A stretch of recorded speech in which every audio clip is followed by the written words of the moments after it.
to be able to communicate that. All right. It's obvious that I see where all the fellas stand. No, I don't have the experience of having my mother or my father take me to the baseball baseball games, Mr. Mayor. I guess I was at dance recitals and all those other things. So it's obvious where my colleagues stand on this whole issue. But before we vote on this issue, I think that it's really important that I put some real facts or put some real things in the agreement that I think we're missing.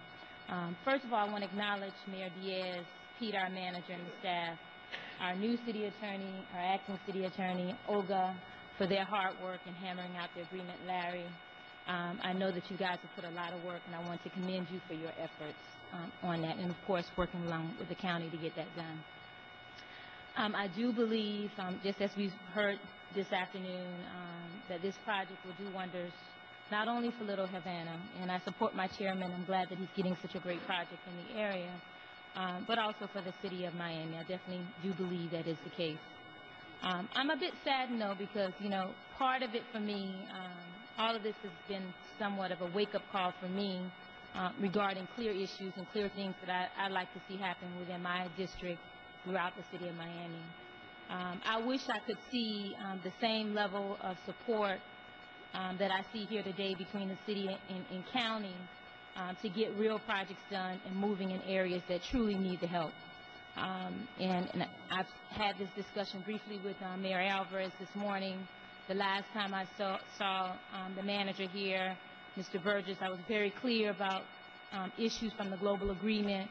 Promises were made from the dais, from the floor, regarding key issues of revitalization-based projects that we wanted to have happen as a part of the global agreement, only to have it go to the county and not have any support and die. Yeah. And I'll give you a copy of it before you leave, Mr. Manager. So for me, while I'm happy that Major League Baseball is definitely coming to Miami, it seems that that's happening. I just would like to see the city and the county put the same type of energy into revitalizing areas like Liberty City, Overtown, and Little Haiti, as we see it happening in Little Havana with the new stadium, which, like I said, I support, but I wish I had the same type of support from the county to move these projects. I have to say, though, I don't feel the county has acted in good faith to help me improve the district. And Mr. Mayor, you know, I've said this, and that's been our dispute over the last week or so on this issue. You know, it's very difficult, and that's why I'm putting it on the record again. It's very difficult for me to believe anything that's said at this point in a public meeting, because we say one thing here, and then it gets over there. And as Mr. Commissioner Regalado stated earlier, it's like we have the morning meet. What did you say, Commissioner Regalado? We have the Senate hearings this afternoon. In other words, for us, we have to make a decision, and then it goes over to the county. I really don't know what's going to happen when it gets over to the county. My viewpoint is I'm going to trust Mr. Mayor. He said that he was definitely going to work on some key revitalization projects that we need to have happen. We want to know that we have true support, not only when you need something or you need support. We want to make sure that when you say something here, you actually do it. And unfortunately, I just haven't had that experience, and I'm hoping after today that will happen. And I'm just learning now, being a neophyte in this game, that you just have to keep everything out front and in the open so that you can remind people that they've made promises that they're not keeping. So I just want to be very clear. And then I would like to add, Mr. Chairman, everybody has had an opportunity, and I feel your vapors. Whenever my chairman starts getting antsy, I feel his vapors from here. But everybody has had the opportunity to speak on this issue, and I think this is an important issue for the residents of the city of Miami, and we should be able to communicate whatever we're feeling.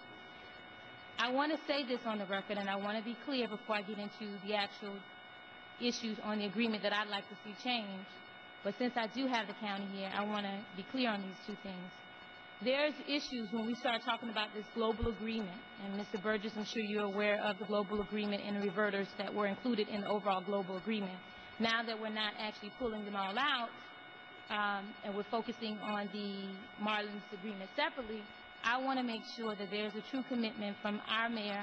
I consider you our mayor because you're over Miami-Dade County, and from you, Mr. Burgess, that you're going to make every effort this afternoon to ensure that we have the kind of support for the areas that need the revitalization, that we've been pushing very hard, our mayor, to make sure some of these projects happen.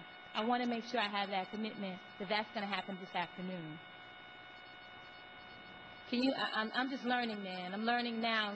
If you don't say it on the record and you don't say it in the mic, it don't happen. Well, Commissioner, let's try to be clear. Yes. What we're discussing is what Mayor Diaz brought to my attention this morning, Yes. and that has to do with Crosswinds property and what occurred some time back.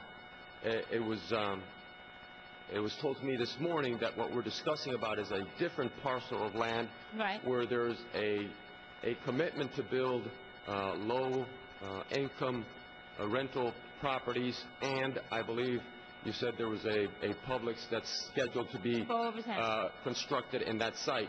And I told you, and I'll say it publicly, that you have my support for that parcel of land and what the mayor brought to my attention this morning, which is low income rental housing for a different parcel of land and a construction of a grocery store. Thank you, Mr. Mayor. I just want to make pleasure. sure that the folks in Overtown actually have the opportunity to have, you know, what they've been waiting for a very long time. And I just don't want politics to destroy their opportunity to finally have something.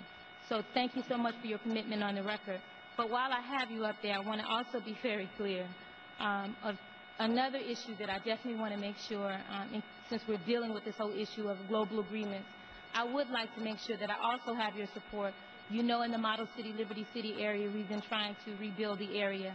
And there's several parcels of land that we're doing through the Liberty City Trust to actually build housing. And for the first time in a long time, our administration is finally moving some of those projects. Well, I understand that there has been a mandate from the county that the only parcels that you guys will be focusing your attention on to help rebuild or put housing there is your parcels. Any city-owned land in the areas, Mr. Burgess, I'm sure you're aware of this too, any city-owned properties that are in the Liberty City area or any areas, West Grove too, same thing, that the focus is really county-owned land first, and city-owned land would not be included in that. And it's really important from a home ownership standpoint that, yes, and I believe these are the surtax dollars. There was a mandate from the county that any city-owned, any county-owned land that's in the county is where your focus is going to be. And we need, when the city puts our dollars in to build affordable housing in the area, we need to be able to rely on the county's support to help, you know, build these projects. We can't just do it with city-owned money. We don't have enough money to do it. Sure. So I just want to make sure you had a mandate that was, you know, announced. And I'm not familiar with that mandate. The manager is not familiar with that mandate, but we'll certainly talk to the director in charge of that. But, you know, Commissioner, let me make my position quite clear. I don't see the city of Miami as a separate entity. Okay. I see the city of Miami as part of Dade County. Yes, sir. And like you said, you know, you consider me the mayor of Miami-Dade County, and that's the way I look at it. So what's a priority for the city of Miami would be a priority for me. Okay. And I hope I'm being clear enough. I really appreciate your candor, and I appreciate you officially putting it on the record. Again, I'm just trying to get things done in my district, and if this is the only opportunity that I have in a room full of people with all these cameras on the mic to have this opportunity to do it, I know I need to utilize this opportunity to make it happen. So I've heard it. Well, thank you for giving me the opportunity. And I really appreciate it. So, thank you, sir. In closing, these are the issues that I'd like to Major League Baseball have included in the overall agreement that I just think that we need to have some adjustments on. Okay? The first thing was the issue centered around the community benefits agreement. And I don't know, Larry, if can you just step up to the mic so you can at least make sure that we're all on the same page?